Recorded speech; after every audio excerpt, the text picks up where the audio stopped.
What's going on, y'all? Welcome back to another episode of The Jump. Day 4 of the madness that finally came to us has officially finished. We just wrapped up a Pac-12 After Dark. It's now Big 12, Big 10 After Dark. But what an amazing day. This Sunday, March 23rd, was absolutely incredible. I'm excited to kind of talk a little bit about it. And a couple of the games, don't have a whole lot to say, but there's a couple that were absolute cinema. So, with that being said, we'll start out with UConn and Florida, which started the day off in the best way possible. This was honestly, I know Dan Hurley just went on, an absolute tear and won 12 straight tournament games. This might have been the most impressive coaching I've seen him do. Like, their defense in this game was the best it's looked all year. The coaching was so obvious. Like, Dan Hurley outcoached Todd Golden. Florida's just got more dudes. That's just what it comes down to. That was a similar thing with Auburn beating Creighton. More dudes, they just ended up winning there in the end. And UConn, they led most of the second half, and then kind of once Florida took it over, it was kind of, it wasn't like it was just over once they took the lead, but Florida gets out of there with a win. There was a lot of, chaos. Florida making dumb turnovers, but a lot of it was forced by UConn. And, if UConn was hitting shots, this number 1 seed's going down. So this game's a little bit of why I know Florida was such a huge pick. Obviously, winning the SEC tournament is an absolutely incredible accomplishment. But there was a little bit of me that was thinking well, I know it was a while ago, but Missouri did win at Florida. Kentucky's beat Florida. I know Florida's looked even better as of late, but there's still that version of them in there where maybe they're not hitting.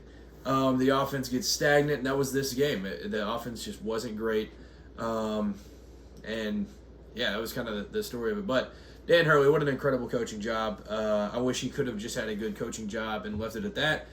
But then we had the after the game drama where he's walking and passing Baylor, who's about ready to come out for the next game, and he just says, I hope they don't F you like they F'd us." That wasn't necessary at all, because there was nothing that the refs did to hurt you guys. You guys just weren't hitting shots. Florida has just dudes. Why can't you just be man, I coached my butt off this game. That was an incredible coaching performance by me. If you want to be, in Dan's shoes, just walk off, man. That was not necessary at all. And he doubles down. He says it twice. So that was something. But this is kind of just the thing.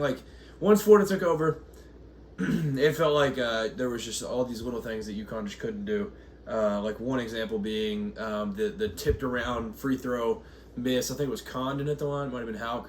But Elijah Martin just ends up, it falls into his hands, one dribble, dunk.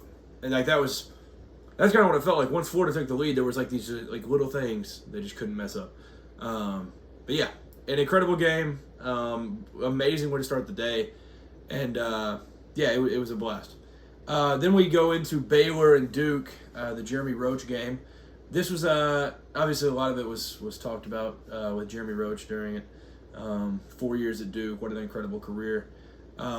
Duke, the first possession, or the first basket for Duke, where it was, they get the board, advance up to Cooper, or it might have been a steal, I don't remember what it was, advance up to Cooper catches it, and realizes midair that somebody's coming, perfect pass to Tyrese Proctor, 3.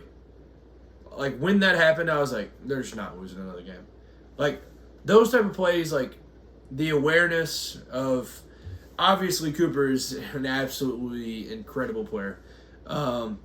He's going to go number 1 in the draft. But, this game, he just does all these little things, and you're just man, that explains it. And so you have that mixed with a guy, Tyrese Proctor, at 25 tonight, who hit, how many threes did he end up hitting?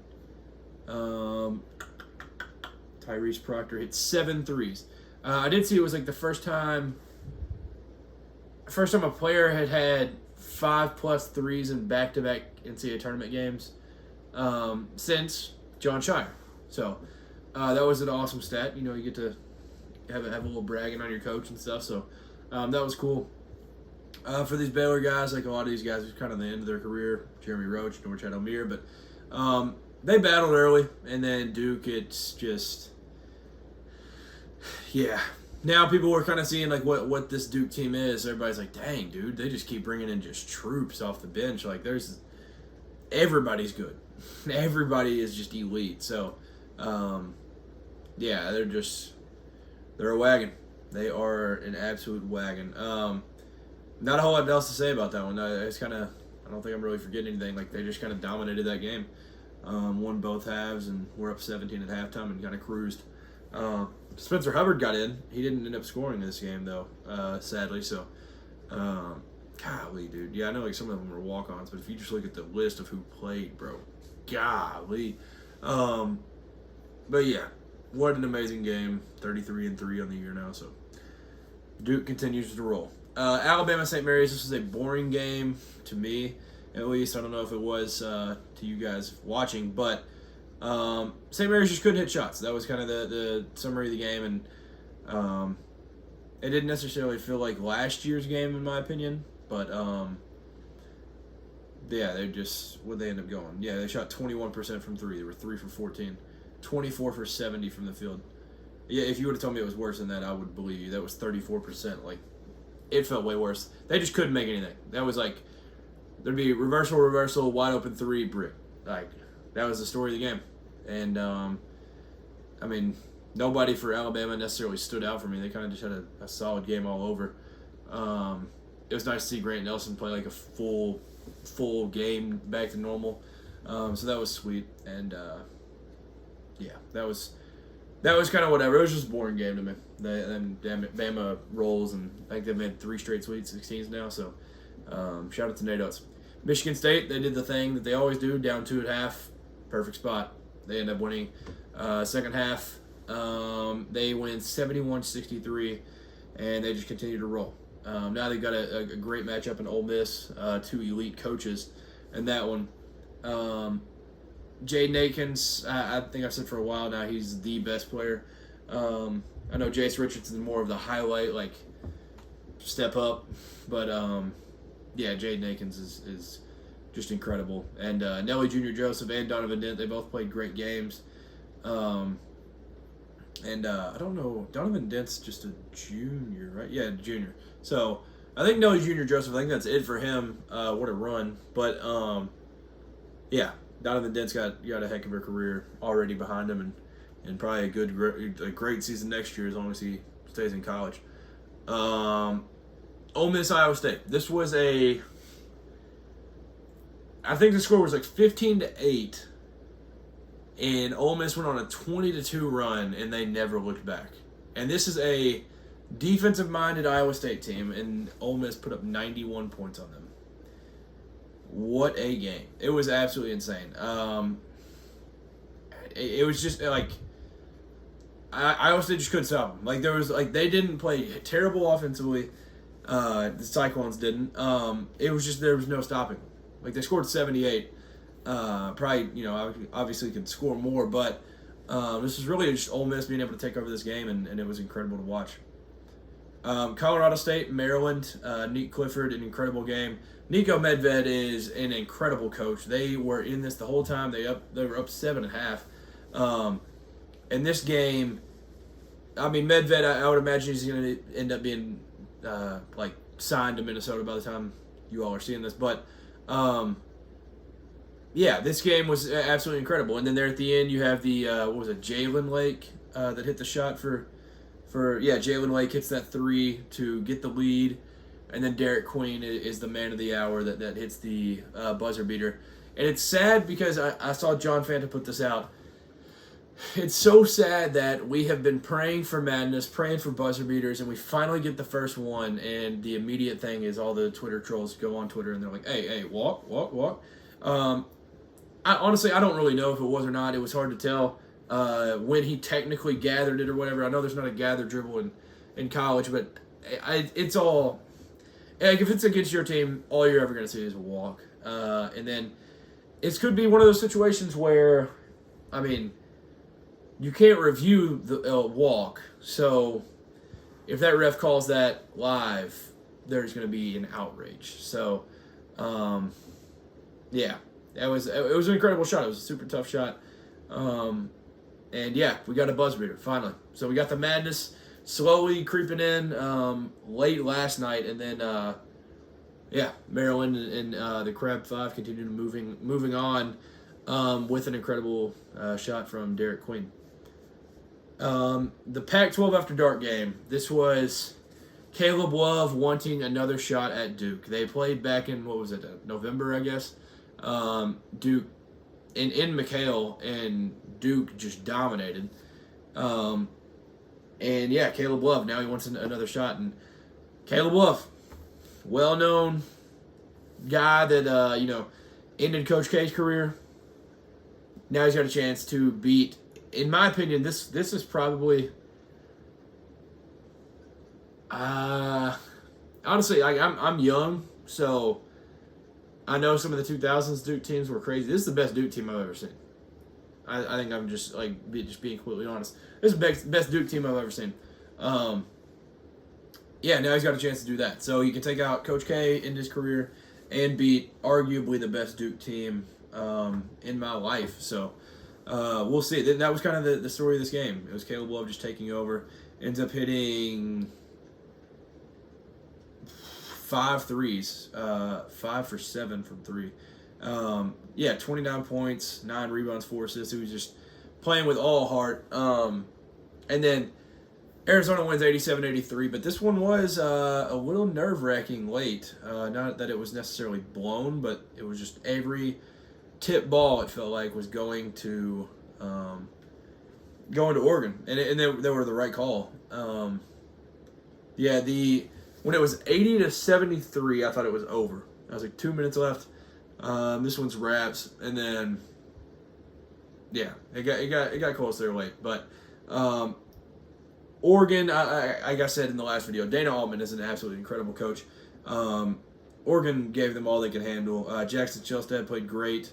Obviously, he's got a lot of career left, whether in the NBA or in college. But yeah, Oregon gave them all they could handle, and it was a great game. Just literally a great game. That's all you can say about it. There's no other way to put it. So shout out Bill Walton, Pac-12 After Dark vibes. So that was a fun one to see. And then I saved this one for last because, for those of you that may be new, I'm a Kentucky fan. Kentucky is back in the Sweet 16 for the first time since 2019. This is a rare, possibly 3-team divorce that was a win-win-win. John Calipari leaves Lexington, kind of forced out, but he technically leaves on his own. Goes to Arkansas. They're in the Sweet 16. Pope leaves BYU, goes to Kentucky. They're in the Sweet 16. Kevin Young leaves the Suns to go to the BYU Cougars, and they're in the Sweet 16. So out of this whole coaching carousel from last year, Andy Enfield leaves USC to go to SMU. They miss the tournament. Eric Musselman leaves Arkansas to go to USC. They miss the tournament. And the other 3 all ended up being better off. So, but Kentucky is back, and it feels absolutely amazing. I was super nervous about this game going into it, but defensively, this team showed up, allowing 75, but 14 turnovers. They were basically, I know Brad Underwood said in the game, like, they weren't like forced, they were unforced errors or whatever, but like Kentucky was really, whether it was applying pressure or tipping a pass or stripping the ball, like, they were forcing these, and it was absolutely incredible. And really the only guy that played great, in my opinion, was Kylan Boswell, and I did not think he was going to be the one that we would have to worry about. But, I mean, Yakuchanis played solid, missed a lot of threes. Ivisic, he played solid, missed a lot of threes. Like, they just could not hit when they needed, and they would cut into the lead a little bit, and Kentucky would have a perfect response right away. So Kobe Brea, 36 minutes in this one, 23 points. He played absolutely incredible. He took over, had his own 8-0 run there late in the second half. So, yeah, what an amazing game. An absolutely amazing game. Need that version of Colin Chandler off the bench. Need a good version of Trent Noah off the bench. And now it is Sweet 16 time, and it's one of the worst things that you want to see, honestly. Whenever you're going into the Sweet 16, you got to play a team that you've already beat twice. It is almost impossible to beat a team 3 times. So we'll see if that happens playing Tennessee. So it's in Indianapolis. I think it'll be a great crowd for both squads, driving distance for both. So that's going to be a good one. Other than that, you do have, for the conference breakdown, the SEC just set a record for the most teams in the Sweet 16 from a single conference with 7. And I think it's Big 12 4, Big 10 4, and then ACC just Duke. So we'll have Auburn versus Michigan. This will be fun for the Trey Donaldson storyline. He's been absolutely incredible for Michigan. And we'll see. Auburn hasn't looked great. They're a 7-point favorite, but I don't know. Michigan, I think, is covering that. That's going to be an amazing game. Ole Miss, Michigan State. This one's going to be a blast. Like I said, it's 2 incredible coaches. Florida, Maryland. That one's going to be fun. I think Florida will probably end up rolling just because it's the Crab 5, best starting 5 in basketball right now, probably, but absolutely 0 bench. So I think the depth will probably kill them. And then Texas Tech, Arkansas, an old, what would they have been then? Probably Big 8, back when Arkansas, before the SEC days. But Arkansas has been on a run. This draw for Cal was perfect. He gets to go against these 2 Hall of Fame coaches, and that's kind of when he was at his best. So now playing Grant McCasland, who I think is an incredible coach. We'll see what happens. See if Texas Tech can continue to move on and create some magic. Like I said, Kentucky, Tennessee, Houston, Purdue. That's going to be a fun one. Also in Indy. BYU, Alabama. This one is going to have points, and I cannot wait for it. I'm so excited for that game. There should be a billion points. Duke, Arizona, a rematch, like I said, from November, so that's going to be a great game. It's an amazing Elite Eight. Like, it sucked not having the crazy madness, huge upsets in the first round, but I think I tweeted it, like, not as many upsets, not as much madness in that first round equals great games as the tournament goes on, and that is exactly what we've had in the round of 32. Incredible basketball. So, we are absolutely blessed to have this all as college basketball fans. Thank you so much for tuning in. It is super late. It's past 1 a.m. now. But the sport is amazing. The sport's the best. So thank you for tuning in. Have a great week. If your team made it, congrats. If you're just enjoying it as a fan, also congrats to you, because this sport just delivers every single time. Only 15 games left. It's sad reality. So thank you for tuning in. Have a great week, and peace.